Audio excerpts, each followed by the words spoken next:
أجمعين. نويت التعلم والتعليم والتذكر والتذكر والنفع والانتفاع والإفادة والاستفادة والحث على التمسك بكتاب الله وسنة رسوله والدعاء على الهدى والدلالة على الخير ابتغاء وجه الأمر الله وقربه ونوره سبحانه وتعالى. سبحانك لا علم لنا إلا ما علمتنا إنك أنت العليم الحكيم. أما بعد، Assalamualaikum warahmatullahi wabarakatuh. Alhamdulillah, kita bersyukur pada Allah Subhanahu wa taala kita berada di tempat yang mulia, di masjid Allah, di masjid di rumah Allah. Sama-sama kita niat iktikaf, kita berada dalam masjid. Maksud kita berada dalam masjid, kita mendapat pahala bila kita niat iktikaf. Kita berada pada hari yang mulia, hari Jumaat, Sayyidul Ayyam, penghulu segala hari. Dan kita juga berada pada bulan yang mulia, bulan Rabiul Awal, bulan kelahiran junjungan kita Rasulullah SAW. Di hari ini sempena kita masih berada dalam bulan Rabiul Awal, kita nak share sedikit ayat-ayat dalam Al-Quran yang menceritakan tentang Rasulullah SAW. Bismillahirrahmanirrahim. Allah Subhanahu wa taala berfirman dalam Al-Quran, Innallaha wa malaikatahu yusalluna 'alan nabi ya ayyuhalladzina amanu sallu 'alaihi wa sallimu taslima. Sesungguhnya Allah dan para malaikatnya berselawat ke atas Nabi. Wahai orang-orang yang beriman, selawat dan salamlah kamu ke atas Nabi SAW. Maka dalam ayat ini para ulama mengatakan istimewa menceritakan kepada kita bagaimana kedudukan Nabi SAW di sisi Allah Subhanahu wa taala. Satu-satunya amalan yang Allah sendiri lakukan dan kemudian Allah perintah dan para malaikat pun buat dan Allah perintahkan kita untuk lakukan dia, iaitu selawat ke atas Nabi Muhammad SAW. Ya. Tak ada ayat yang lain mengatakan Allah melakukan satu ibadah ini dan para malaikat pun melakukan ibadah ini, maka kamu lakukanlah. Dia tak ada.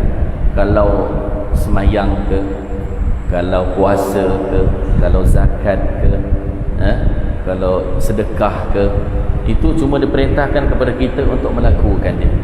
Tapi berbeza dengan selawat, Allah mengatakan innallaha, sesungguhnya Allah sendiri melakukan ibadat itu. Apa dia? Selawat ke atas Nabi. Allah sendiri berselawat ke atas Nabi. Wa malaikatahu, dan para malaikatnya yusalluna 'alan nabi, berselawat ke atas Nabi SAW. Allah sendiri buat dan para malaikat pun buat. Kemudian Allah perintahkan kita juga untuk berselawat ke atas junjungan kita Nabi Muhammad SAW. Apa yang kita dapat bila kita selawat ke atas Nabi? Sekali kita selawat ke atas Nabi, kita akan mendapat 10 kali selawat, iaitu rahmat daripada Allah Subhanahu wa taala. Khususnya kita pada hari Jumaat, memang kita diperintahkan untuk banyak berselawat ke atas Nabi Muhammad SAW.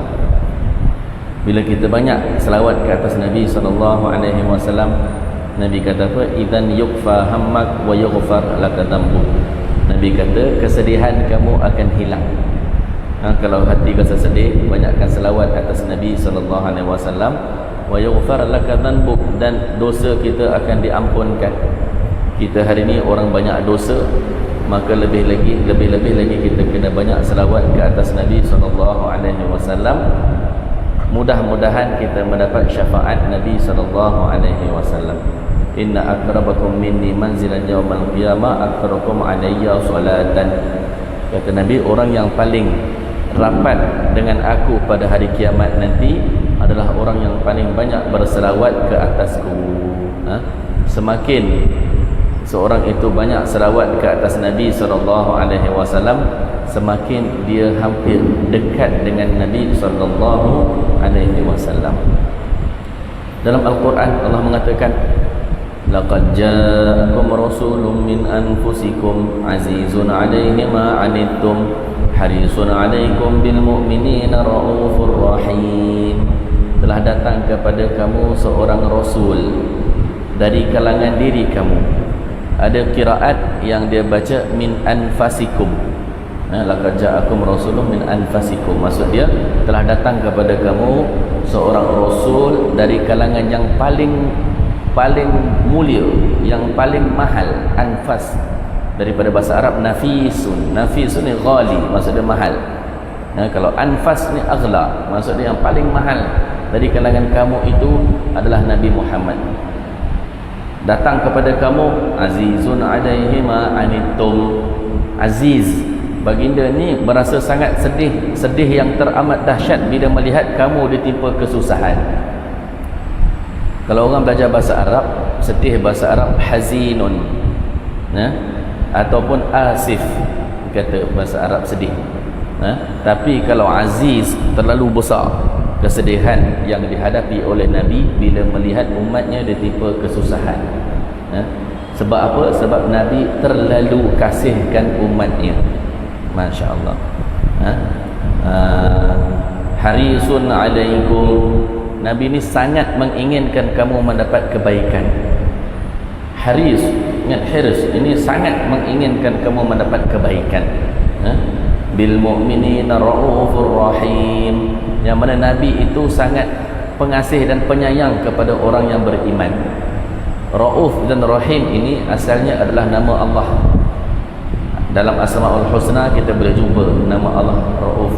Ada orang nama dia Abdul Rauf, hamba kepada Rauf. Ada orang nama dia Rahim, ada orang nama dia Abdul Rahim, hamba kepada Rahim. Rauf tu nama Allah, Rahim tu nama Allah. Tapi dalam ayat ini dua Rauf dan Rahim ini Allah pinjamkan kepada Nabi SAW. Dalam ayat ini Rauf di sini adalah Nabi, Rahim di sini adalah Nabi, nak menggambarkan besarnya kasih sayang Nabi kepada umat dia. Nabi tak pernah menceritakan ni dalam hati Nabi, tapi Allah bongkar rahsia. Allah kata apa? Laqad ja'akum rasulun min anfusikum. Telah datang kepada kamu seorang rasul yang dia ni sangat sayangkan kamu, sedih bila lihat kamu ni ditimpa masalah. Rasul ni kamu tahu tak, Nabi yang diutuskan kepada kamu ni sangat inginkan kamu mendapat kebaikan, dia sangat sayang kepada kamu. Allah ungkit agak-agak untuk apa? Kalau satu orang ayah dia ungkit kepada anak dia, ni hadiah yang ayah bagi kepada kamu ni bukan biasa-biasa, tahu tak? Ni ayah beli mahal ni, tahu tak? Ni bukan semua orang dapat tau. Hadiah ni mahal ni, special ni. Hadiah ayah bagi kepada kamu ni tahu bernilai, dia tahu harga dia berapa, tahu ayah beli kat mana. Kalau satu orang ayah contohlah dia ungkit hadiah dia bagi kat anak dia, kamu tahu tak ini berapa nilai dia ni? Agak-agak lah ayah ni dia ungkit untuk anak ni. Adakah supaya anak ni ambil hadiah ni campak masuk tong sampah, ataupun supaya anak ni dia menghargai, oh mahal rupanya hadiah ni ayah bagi saya, bukan biasa-biasa ni, supaya anak dia menghargai hadiah tu. Agak-agak kenapa satu orang kalau dia ungkit hadiah kepada anak dia? Sekarang Allah cerita kepada kita, Allah sedarkan kita, laqad ja'akum rasul. Allah kata, kamu tahu tak rasul yang aku utus kepada kamu ni, dia sangat sayang kepada kamu, dia sayang kepada kamu, dia sedih bila tengok kamu dapat kesusahan. Nabi ni siang malam fikir tentang kamu saja. Agak-agaklah kenapa Allah nak sedarkan kita. Agak-agaklah, ingat, itu dia. Allah nak memberitahu bahawa nilai Rasulullah itu sangat besar. Laqad mannallahu 'alal mu'minin idz ba'atha fihim rasulan min anfusihim. Laqad mannallah. Manna, minnah, kalau bahasa Arab minnah ni anugerah yang besar. Kalau hadiah kecil dipanggil hadiah ataupun hibah ataupun ata. Tapi kalau minnah ini anugerah yang besar. Laqad mannallahu 'alal mu'minin. Allah telah memberi anugerah yang besar kepada orang beriman. Apa dia hadiah yang besar Allah bagi? Idz ba'atha fihim rasulan min anfusihim. Ketika Allah mengutuskan rasul Nabi Muhammad, Allah ingatkan kita bahawa Nabi Muhammad itu adalah hadiah yang besar daripada Allah kepada kita. Sekarang kita tak sedar, dekat akhirat nanti baru kita sedar apa nilainya kita menjadi umat Nabi Muhammad sallallahu alaihi wasallam. Umat Nabi Muhammad Dekat dunia datang last kan, dah tak ada nabi dah lepas ni kan. Nabi yang terakhir Nabi Muhammad, dah tak ada nabi dah, tak ada umat Nabi Muhammad datang last dekat dunia. Tapi dekat akhirat masuk syurga first ya. Yang umat-umat lain dekat dunia ni diutuskan datang hidup awal lebih lama daripada kita, lebih dahulu dan lebih lama umurnya. Tapi dekat akhirat nanti yang masuk syurga pertama sekali umat Nabi Muhammad. Sebab apa? Sebab duduk belakang Nabi Muhammad. Sebab yang mula-mula sekali buka pintu syurga itu adalah Nabi Muhammad SAW. Maka untung kita duduk belakang Nabi Muhammad dapat masuk syurga awal. Itu sebabnya, sebab kita duduk belakang Nabi Muhammad menumpang keberkatan Nabi Muhammad SAW. Itu dia. Dalam Al-Quran Allah mengatakan alam nashrah laka sadrak wa wada'na 'anka wizrak. Bukankah aku telah lapangkan dadamu wahai Muhammad? Ini para ulama mengatakan perbezaan tingginya martabat Nabi Muhammad dengan para nabi yang lain. Kalau Nabi Musa AS dia kena doa kepada Allah, Rabbi syrah li sadri wa yassir li amri wa hlul 'uqdatam min lisani yafqahu qawli. Nabi Musa, ya Allah, Rabbi syrah li sadri, lapangkanlah dadaku ya Allah. Rabbi syrah wa yassir li amri, mudahkan urusanku ya Allah. Hilangkanlah pelat ataupun gagap dekat mulut lidah aku ya Allah, supaya mereka boleh faham cakapanku ya Allah. Nabi Musa kena doa, ya Allah lapangkanlah dadaku. Tapi Nabi Muhammad SAW sebelum Nabi doa lagi Allah dah kata dah, alam nashrah laka sadra, aku dah lapangkan dadamu wahai Muhammad. Masya Allah, ketinggian Nabi di sisi Allah. Tidak hairan kerana Nabi itu adalah Sayyidul Anbiya, penghulu kepada para Nabi, Sayyidul Mursalin, ketua kepada para Rasul, Sayyidul Thaqalain, penghulu kepada manusia dan jin, Sayyidul Kaunain, penghulu di dunia dan di akhirat. Itu gelaran Nabi SAW. Ya. Allah sebut dada Nabi dalam Al-Quran, ya, alam nashrah laka sadrak. Dan satu ketika Allah melihat Nabi SAW dalam keadaan sedih ketika baginda dikecam, difitnah oleh orang-orang musyrikin, oleh orang-orang munafikin. Allah lihat Nabi dalam keadaan sedih, Allah pujuk Nabi SAW. Allah turunkan ayat, walaqad na'lamu annaka yadhiqu sadruka bima yaqulun. Aku tahu wahai Muhammad, dadamu sempit disebabkan perkataan mereka. Masya-Allah. Walaqad na'lamu annaka yadhiqu sadruka bima yaqulun. Aku tahu Muhammad, dadamu sempit wahai Muhammad kerana percakapan mereka. Fasabbih bihamdi rabbik, bertasbihlah kepada Tuhanmu wahai Muhammad. Allah ajar Nabi cara nak hilangkan kesedihan. Pertama sekali dengan berzikir.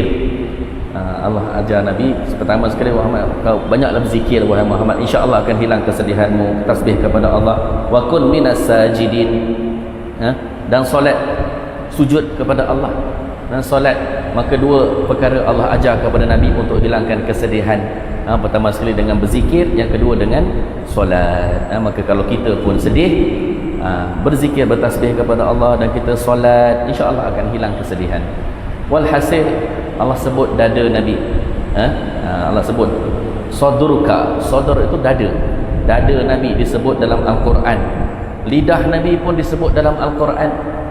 La tuharrik bihi lisanaka lita'jala bih. Jangan engkau gerakkan lidahmu wahai Muhammad kerana tergopoh gapah. Nabi SAW ketika malaikat Jibril turun bawa wahyu, malaikat Jibril bila baca ayat Al-Quran, Nabi pun baca sekali. Malaikat Jibril tak habis baca lagi. Malaikat Jibril tengah baca, Nabi baca. Jibril baca, Nabi baca. Sebab apa? Sebab Nabi takut terlupa. Nabi takut terlupa je lah. Ini amanah besar kan Nabi nak sampaikan kepada umatnya. Nabi takut terlupa. Maka Allah kata apa? La tuharrik bihi lisanaka lita'jala bih. Jangan kamu gerak-gerakkan lidahmu wahai Muhammad. Tak payah nak tergopoh gapah, tak perlu. Inna alaina jam'ahu wa qur'anah. Jangan risau, aku akan himpunkan Al-Quran ni dalam dadamu. Fa idza qara'nahu fattabi' qur'anah. Bila nanti dah habis malaikat Jibril baca, baru engkau baca wahai Muhammad. Sejak itu Nabi tenang. Malaikat Jibril baca ayat Quran banyak macam mana pun, wahyu panjang macam mana pun, Nabi tenang, Nabi dengar aja. Habis malaikat Jibril baca je, automatik Nabi dah terhafal. Subhanallah. Automatik Nabi terhafal. Jadi itu dia. Allah sebut la tuharrik bihi lisanaka. Lisan itu lidah, lisan. Lidah Nabi disebut dalam Quran, jangan kamu gerakkan lidah kamu wahai Muhammad. Mata Nabi pun disebut dalam Al-Quran. Allah kata apa? Wala tamuddanna 'ainaika ila ma mata'na bihi azwajan minhum zahratal hayatid dunya linaftinahum fihi wa rizqu rabbika khairun wa abqa. Allah kata wala tamuddanna 'ainaika, jangan kamu gerakkan mata kamu melihat kepada kemewahan dunia yang kami berikan kepada mereka. Sebab apa? Kemewahan yang kami beri kepada mereka itu linaftinahum fih, adalah sebagai fitnah saja kepada mereka, sebagai ujian yang akan membinasakan mereka. Fitnah ni ujian yang kesudahannya adalah kerosakan, kan? Wa rizqu rabbika khairun wa abqa, rezeki Tuhanmu wahai Muhammad lebih baik dan lebih kekal. Allah sebut. Kenapa? Kerana satu ketika Nabi SAW di rumah, datang satu kumpulan tetamu, rombongan tetamu datang ke rumah Nabi SAW. Nabi ni, salah satu sifat Nabi ni muqrid dhuyuf. Nabi ni memuliakan tetamu. Nabi dah hidang makanan kepada tetamu ni. Tengok-tengok dalam rumah Nabi, satu makanan pun tak ada. Masya Allah. Rumah Nabi jarang ada makanan. Rumah kita jarang tak ada makanan. Kan? Rumah Nabi jarang ada makanan. Nabi tengok tak ada makanan, nak hidang kepada tetamu. Nabi panggil satu orang sahabat. Nabi kata, kamu pergi berhutang, pinjam sikit, kita nak hidangkan makanan kepada tetamu kita. Maka sahabat ni pun dia pergi kepada satu orang Yahudi. Ketika tu Yahudi dia kaya. Maka dia kata, Nabi Muhammad nak pinjam sikit, makanan, gandum, apa semua ni, nanti dalam bulan Rejab bayar balik insya-Allah. Yahudi dia kata apa? Mana boleh? Nanti kalau Muhammad tak bayar, rugi saya. Kalau Muhammad tu dia janji nak bayar bulan Rejab, kalau dia tak bayar macam mana? Saya rugi. Kalau nak pinjam juga kena pajak sesuatu, cari sesuatu pajak dekat sini. Sahabat ni balik cerita kepada Nabi. Nabi sedih. Nabi kata, aku ni tak pernah mungkin janji, kata Nabi. Aku tak pernah mungkin janji, sekali pun aku tak pernah mungkin janji. Kalau aku kata aku akan bayar. Tapi tak apa, dia nak minta macam tu, tak apalah, ambil lah baju besi aku ni, pergi pajakkan baju besi ni. Maka sahabat ni pun bawa lah baju besi ni, dia pajakkan kepada orang Yahudi ni, dapatlah sedikit duit ataupun makanan ni untuk dihidangkan kepada tetamu Nabi SAW. Nabi sedihlah sebagai manusia biasa, sedikit ada rasa sedih dalam hati. Allah sebut, Allah turunkan ayat ni untuk pujuk Nabi, jangan sedih Muhammad. Janganlah mata kamu lihat kemewahan dia orang tu, itu untuk merosakkan mereka sahaja. Rezeki Tuhanmu wahai Muhammad lebih baik. Wa rizqu rabbika khairun, rezeki yang aku akan bagi kepada engkau wahai Muhammad dekat akhirat nanti jauh lebih bagus, jauh lebih baik, jauh lebih special daripada habuan dunia ni. Masya Allah. Allah pujuk Nabi kita, Nabi Muhammad sallallahu alaihi wasallam. Mata Nabi disebut dalam Quran, kan? Wala tamuddanna ainaika, ain tu mata. Mata Nabi disebut dalam Quran. Telinga Nabi pun disebut dalam Al-Quran. Telinga Nabi, wa minhumul ladzina yu'dhuna an-nabiyya wa yaquluna huwa udhun qul udhunu khairin lakum yu'minu billah wa yu'minu lil mu'minina wa rahmatun lil ladzina amanu minkum wal ladzina yu'dhuna rasulallahi lahum 'adzabun alim. Masya-Allah. Allah kata apa? Ada di kalangan mereka orang munafik ini yang menyakiti Nabi. Ada di kalangan mereka yang menyakiti Nabi. Wa yaquluna huwa udhun, mereka berkata Muhammad itu telinga. Ini orang Arab. Orang munafik ini di depan Nabi baik, cakap manis, cakap lembut. Belakang Nabi dia kutuknya Nabi. Orang-orang munafik, nama pun dah munafik kan. Belakang Nabi ni dia kutuk Nabi. Dia berkumpul, dia kata, kita tak boleh kutuk Muhammad ni. Nanti dia spy. Muhammad ni dia ada malaikat Jibril. Asal kita cakap je apa-apa kat dia, mesti Jibril ni dia report dekat Muhammad ni. Muhammad ni ada spy. Kau semua gelap. Kutuk Nabi belakang-belakang. La ilaha illallah. Kemudian dia kata tak apa. Orang munafik ni sesama orang munafik, dia kata tak apa. Muhammad udhun. Dia kata Muhammad tu telinga dia senang kita nak kelentong dia. Dia dengar je apa cakap kita. Kita tengok tak? Selama ni apa kita cakap dia percaya je apa cakap kita. Mudah sangat kita nak kelentong ni. Padahal bukan Nabi mudah dikelentong. Nabi tahu dia orang ni tipu, tapi Nabi tetap dengar. Sebab apa? Sebab kalau Nabi tak dengar, kalau Nabi doa azab, terus kena azab cash orang-orang munafik ni. Tapi Nabi sayang, Nabi tetap dengar orang-orang munafik ni. Tapi mereka ingat mereka berjaya menipu Nabi lah. Dia kata Muhammad udhun. Allah turunkan ayat ni. Allah kata wa minhumul ladzina yu'dhuna an-nabi. Allah kata ada orang yang menyakiti nabi. Allah marah. Yu'dhuna an-nabi. Masya-Allah. Wa yaquluna huwa udhun. Mereka kata Nabi Muhammad itu mudah ditipu. Udhun, telinga. Qul, bagi tahu kepada mereka, udhunu khairil lakum. Telinga Nabi Muhammad itu baik untuk kamu. Bagus Nabi Muhammad tu telinga dia dengar cakap kamu. Kalau Nabi Muhammad tak percaya cakap kamu, dia doa azab, terus kena cash azab kepada kamu, orang munafik. Telinga Nabi Muhammad itu baik untuk kamu. Yu'minu billah, telinga tu beriman dengan Allah. Wa yu'minu lil mu'minin, membawa keselamatan kepada orang beriman.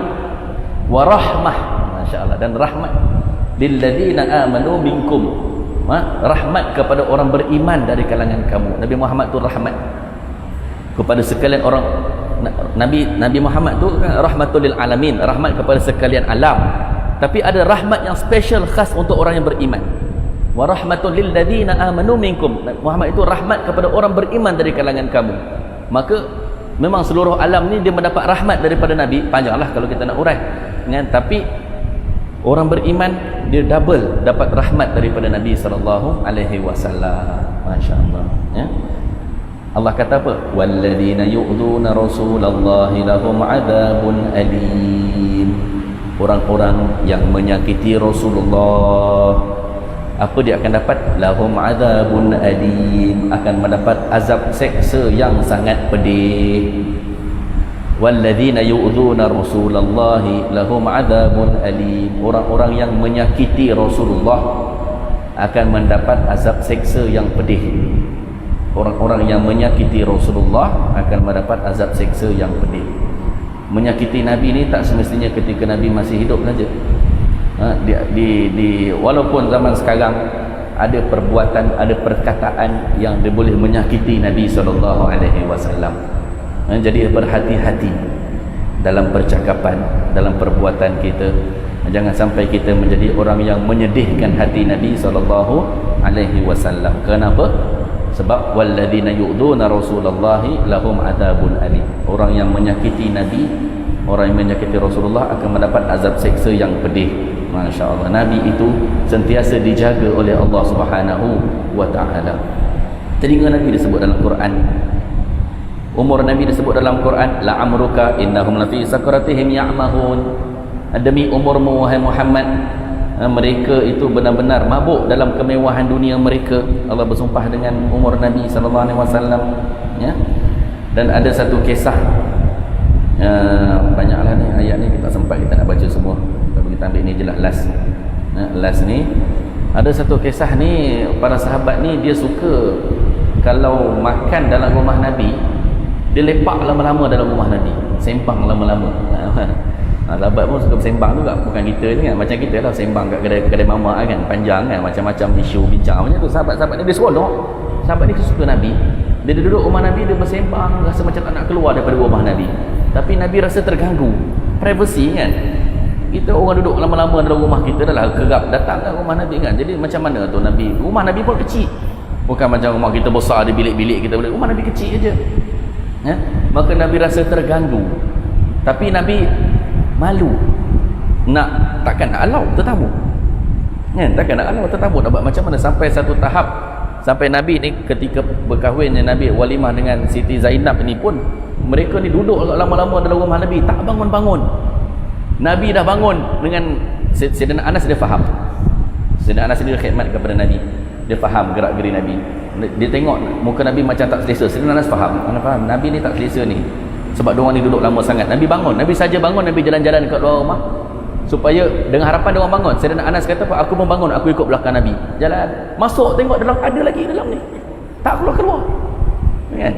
Allah turunkan ayat Quran, ya ayyuhalladzina amanu la tadkhulu buyutan nabiyyi illa an yu'dzana lakum. Allah kata, wahai orang beriman, jangan kamu masuk rumah Nabi melainkan dengan minta izin. Nak masuk rumah orang kena minta izin. Allah ajak adab, apatah lagi rumah Nabi kan. Illa an yu'dzana lakum, dapat izin baru masuk. Ila ta'amin ghayra nadirina inahu, kalau Nabi ajak makan kan, baru kamu datang. Jangan kamu tunggu-tunggu. Selalu sahabat ni makanan tak siap lagi, Dia masuk dah. Dia masuk duduk dalam lepak, tunggu-tunggu Nabi pula kan. Kena tengok, kena layan. Allah kata jangan begitu. Walakin idza du'itum fadkhulu. Tapi kalau Nabi dah ajak kamu masuk, baru kamu masuk. Makanan dah siap, dah ready, Nabi panggil, baru kamu masuk. Ya? Allah kata fa idza ta'imtum fantashiru. Bila kamu dah makan, silakan keluar. Allah kata fantashiru. Allah kata, subhanallah, Allah ajar adab sahabat ni dengan Nabi. Allah kata fa idza ta'imtum fantashiru. Bila kamu dah makan, silakan keluar daripada rumah Nabi. Ya? Wala musta'nisina li hadis.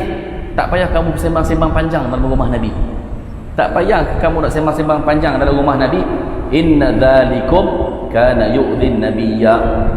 Kerana perbuatan kamu itu akan menyakiti Nabi, mengganggu Nabi. Masya-Allah. Nampak? Allah kata apa? Perbuatan kamu itu mengganggu Nabi. Nabi tak selesa dengan perbuatan kamu tu. Jangan buat begitu, Allah kata. Subhanallah. Fayastahyi minkum. Nabi malu nak cakap kepada kamu. Allah bongkar rahsia Nabi, ingat. Allah bongkar, ingat. Allah kata fayastahyi minkum. Nabi malu nak tegur kamu. Wallahu la yastahyi minal haq. Tapi Allah tak malu untuk menyatakan kebenaran. Perkara yang benar Allah tak malu. Aku tak malu, Allah kata. Masya-Allah. Nampak itu? Allah tegur. Dan Allah kata jangan tinggikan suara depan Nabi sallallahu alaihi wasallam. Ya? Allah kata apa? Ya ayyuhalladzina amanu la tarfa'u aswatakum fawqa sautin nabi. Jangan kamu tinggikan suara kamu di hadapan Nabi. Wala tajharu lahu bil qawli kajahri ba'dukum li ba'din. Jangan kamu bersembang dengan Nabi itu macam kamu sembang dengan kawan-kawan kamu. Jangan. Itu Nabi bukan kawan kamu. Allah ajar sahabat. Antahbatu a'malukum. Kalau tidak boleh terhapus pahala amalan kamu semua. Masya-Allah. Besar dosa tu, boleh terhapus amalan. Wa antum la tash'urun, dan kamu tidak sedar. Jadi itulah, masa pun dah habis. Tak sempat itu sajalah yang sempat kita share ayat-ayat yang cerita tentang ketinggian Nabi SAW dalam Al-Quran, menunjukkan betapa tingginya Nabi di sisi Allah Subhanahu wa Ta'ala. Jadi kalau kita nak mencari kemuliaan, bawa Nabi masuk dalam rumah kita, bawa Nabi masuk dalam hati kita, bawa Nabi masuk dalam keluarga kita, bawa Nabi masuk dalam anak-anak kita. Kenalkan anak-anak kita kepada Nabi SAW. Hidupkan sunnah Nabi SAW dalam rumah kita, dalam hidup kita. Bagaimana Nabi makan, bagaimana Nabi minum. Kasih sayang itu kepada Nabi masuk ke dalam hati kita, hati anak-anak kita. Daripada kita beli gadget yang bukan-bukan kepada anak kita, minta maaf cakap, lebih baik kita beli buku-buku kisah Nabi. Kan ada buku-buku untuk kanak-kanak, ada gambar-gambar kan untuk tentang Nabi, biar anak kita kenal siapa Nabi Muhammad SAW. Biar anak-anak kita kenal siapa ikutan yang mereka kena jadikan contoh dalam hidup mereka. Mudah-mudahan kita menjadi orang-orang yang menggembirakan hati Nabi SAW. Hidupkan sunnah Nabi dalam diri kita, di rumah kita, di pejabat kita, di tempat kerja kita. Banyak sunnah-sunnah Nabi, belajar apa sunnah Nabi yang boleh kita amalkan di rumah kita, di pejabat kita, bersama dengan keluarga. Mudah-mudahan kita mendapat redha daripada Allah Subhanahu wa Ta'ala dan mendapat syafaat daripada Nabi SAW di akhirat kelak. Amin ya rabbal alamin. Hadza billahi taufiq. Wassalamualaikum warahmatullahi taala wabarakatuh.